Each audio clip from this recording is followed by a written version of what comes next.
Hi dear friends, welcome to my YouTube channel the hungry cook. അപ്പോൾ ഇന്ന് നമ്മൾ ഉണ്ടാക്കാൻ പോകുന്നത് ഒരു നാടൻ മുട്ടക്കറിയാണ്. ചോറിൻ്റെ ഒപ്പം ചപ്പാത്തി, അപ്പം, പത്തിരി, ബ്രെഡ് അങ്ങനെ എന്തിൻ്റെ ഒപ്പം കഴിക്കാൻ പറ്റിയിട്ടുള്ള ഒരു നാടൻ മുട്ടക്കറിയാണ് നമ്മളിന്ന് കാണിക്കുന്നത്. ഒരു ഈസി റെസിപ്പിയാണ്.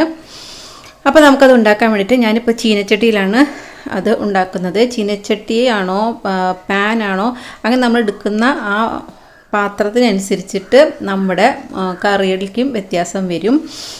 അപ്പോൾ അതിലേക്ക് നമ്മൾ ചീനച്ചട്ടിയിലേക്ക് നമ്മളൊരു 3 ടേബിൾ സ്പൂൺ വെളിച്ചെണ്ണ ഒഴിച്ചിട്ട് 1.5 table spoon ginger garlic paste, 1 table spoon അല്ല 1.5 ടീസ്പൂൺ ജിഞ്ചർ ഗാർലിക് പേസ്റ്റ് ചേർത്ത് കൊടുത്തു.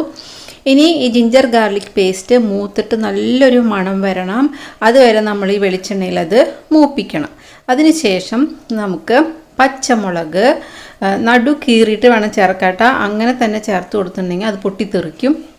അപ്പോൾ നമുക്ക് 2 പച്ചമുളക് നടു കീറിയിട്ട് അതിലേക്ക് ചേർത്ത് കൊടുക്കാം. അതും ഒന്ന് മൂക്കട്ടെ. അപ്പോൾ നമുക്ക് 3 സവോള, അത്യാവശ്യം വലിപ്പമുള്ള സവോളയാണ് ഞാൻ എടുത്തിരിക്കുന്നത്. അത് നമുക്കിതിലേക്ക് ചേർത്ത് കൊടുത്തിട്ട് വഴറ്റാം. വഴറ്റുക എന്ന് പറയുമ്പോൾ സവോള നന്നായിട്ട് സോഫ്റ്റ് ആവുന്നത് വരെ നമ്മൾ ഇളക്കണം.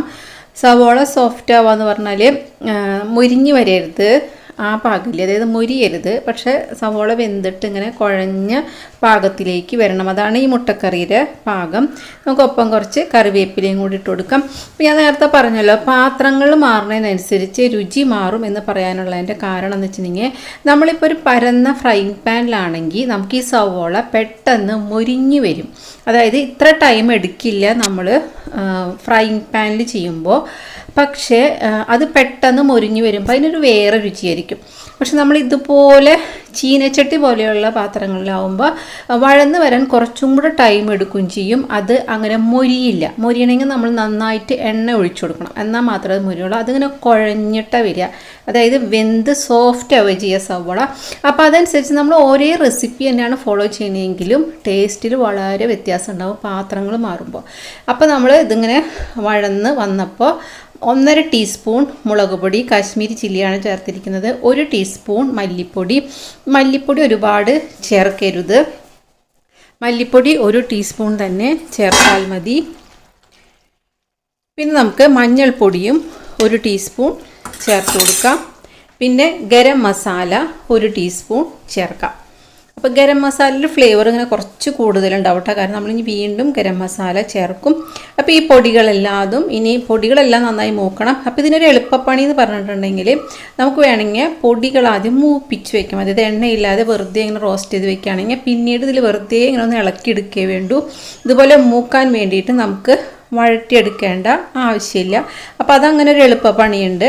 അതായത് 1 ടീസ്പൂൺ മുളക് പൊടിക്ക് 1.5 ടീസ്പൂൺ മല്ലിപ്പൊടി കണക്കിലെടുത്തിട്ട് നമ്മൾ മൂപ്പിച്ചെടുത്ത് വയ്ക്കുക ഒരു കുപ്പിയിലാക്കിയിട്ട്. എന്നിട്ട് നമ്മൾ ഇതിലേക്ക് ഇങ്ങനെ ചേർത്ത് കൊടുത്താൽ മതി. അപ്പോൾ ഈ പൊടികളെല്ലാം മൂത്ത് കഴിഞ്ഞപ്പോൾ ഞാനൊരു വലിയ തക്കാളി, ചെറുതാണെങ്കിൽ 2 തക്കാളി നമ്മളിതിലേക്ക് ചേർത്ത് കൊടുത്തു. ഇനി തക്കാളി ഒന്ന് വഴന്ന് വരണം.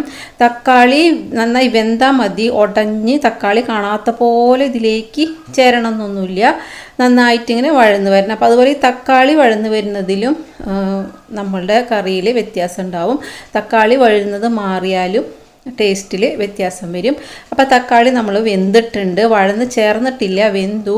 ആ സമയത്ത് നമ്മളിതിലേക്ക് 1/4 കപ്പ് വെള്ളം ഒഴിച്ചു കൊടുത്തു. അപ്പോൾ ഞാനിപ്പോൾ പച്ചവെള്ളമാണ് ഒഴിച്ചിരിക്കുന്നത്. അപ്പോൾ എല്ലാവരുടെ അടുത്ത് എപ്പോഴും തിളച്ച വെള്ളം ഉണ്ടാവില്ല.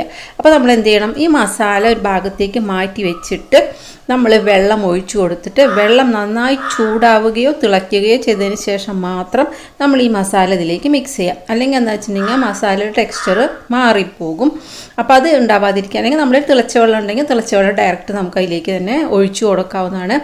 അപ്പോൾ ഇത് ഒഴിവാക്കാനാണ് ഞാനിത് മാറ്റി വെച്ചിട്ട് ആക്കിയത്. ശരിക്കും ഒരിക്കലും വഴന്ന മസാലയിലേക്ക് പച്ചവെള്ളം ഒഴിക്കരുത്. ശരിക്കും പറഞ്ഞിട്ടുണ്ടെങ്കിൽ ആ കറിയുടെ രുചി തന്നെ അത് മാറ്റിക്കളയും. പിന്നെ നമുക്ക് ഉപ്പ് ചേർത്ത് കൊടുക്കാം. ഞാൻ 1 ടീസ്പൂൺ ഉപ്പാണ് ചേർത്തിരിക്കുന്നത്. അപ്പോൾ ജിഞ്ചർ ഗാർലിക് പേസ്റ്റ് ഞാൻ ചേർക്കുന്നതിൽ ഉപ്പുള്ളത് കൊണ്ടാണ് ഞാൻ ഉപ്പ് കുറച്ച് ചേർക്കുന്നത്. പിന്നെ നമ്മൾ 4 മുട്ട പുഴുങ്ങി വെച്ചിട്ടുണ്ടായിരുന്നു. ആ മുട്ട ഇതിലേക്ക് ചേർത്ത് കൊടുക്കുക. ഇതിന് 4 മുട്ട എന്നൊരു കണക്കൊന്നുമില്ല കേട്ടോ.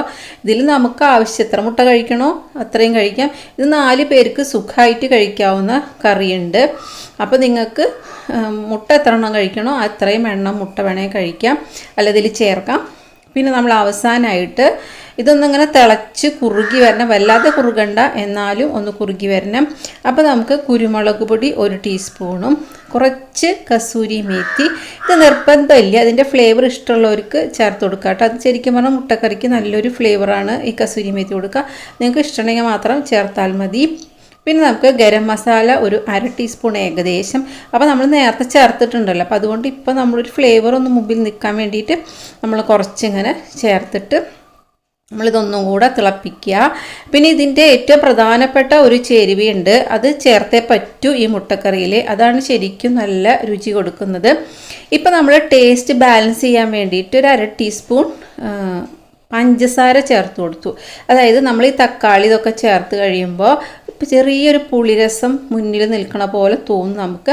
അപ്പോൾ അതൊന്ന് ബാലൻസ് ചെയ്യാൻ വേണ്ടിയിട്ട് നമുക്ക് കുറച്ച് പഞ്ചസാര, അതായത് ഒരു 1/2 ടീസ്പൂൺ ഏറ്റവും മാക്സിമം, അതിൽ കൂടരുത് കേട്ടോ. എന്നിട്ട് നമുക്ക് ടേസ്റ്റ് നോക്കി കഴിഞ്ഞിട്ടുണ്ടെങ്കിൽ മനസ്സിലാവും നമ്മൾ ആദ്യം കഴിച്ച രുചിയിൽ നിന്ന് വളരെ വ്യത്യാസം ഉണ്ടായിരിക്കും, എല്ലാ ഇതും ബാലൻസ് ആയിട്ടുണ്ടായിരിക്കും. ഇനി നമ്മളുടെ ഞാൻ പറഞ്ഞു ഒരു പ്രധാനപ്പെട്ട ഇൻഗ്രീഡിയൻ്റ് ഉണ്ട്, അതെന്തായാലും നിങ്ങൾ ചേർക്കണം, അപ്പോഴാണ് നമ്മുടെ ഈ മുട്ടക്കറി ശരിയായി ഞാൻ വിചാരിച്ചിട്ടുള്ള ടേസ്റ്റ് നിങ്ങൾക്കും കിട്ടുള്ളൂ. അതാണ് മല്ലിയില. മല്ലിയില എന്തായാലും ഈ മുട്ടക്കറിക്ക് നിർബന്ധമാണ്. അങ്ങനെ മല്ലിയില കൂടെ ചേർത്തതും ഓഫാക്കാം. മല്ലിയില അതിലൊരുപാട് വേവണ്ട, നമ്മൾ ഉടനെ ഓഫാക്കാം, കാരണം ചീനച്ചട്ടി നല്ല ചൂടായിട്ടാണ് കിടക്കുന്നത്. അപ്പോൾ അതുകൊണ്ട് തന്നെ മല്ലിയില ആ ചൂടിൽ ഇതിലിങ്ങനെ ചേർന്നോളൂ. അപ്പോൾ നിങ്ങൾക്ക് ഇതൊരു ഈസി മുട്ടക്കറി ഞാൻ കാണിച്ചു തന്നിട്ടുണ്ട്. നല്ലൊരു മുട്ടക്കറിയാണിത്, ഇതെല്ലാത്തിനും ചേർന്ന് പോകുന്നതാണ്. അപ്പോൾ നമുക്ക് രാവിലെ നമുക്ക് പുട്ടിൻ്റെ ഒപ്പം ഉണ്ടാക്കി കഴിഞ്ഞിട്ടുണ്ടെങ്കിൽ അത് ഉച്ചയ്ക്ക് വേണമെങ്കിൽ ചോറിൻ്റെ ഒപ്പം കഴിക്കാം, മടിയാണെങ്കിൽ കേട്ടോ ഫുഡ് ഉണ്ടാക്കാൻ. അപ്പോൾ നമുക്കിത് വേണമെങ്കിൽ 3 നേരവും ഈ മുട്ടക്കറി തന്നെ കൂട്ടിയിട്ട് പല പല കാര്യങ്ങളും കഴിക്കാം. അപ്പോൾ എല്ലാവരും ട്രൈ ചെയ്യുക. ഇഷ്ടമായി എൻ്റെ ചാനൽ സബ്സ്ക്രൈബ് ചെയ്യുക.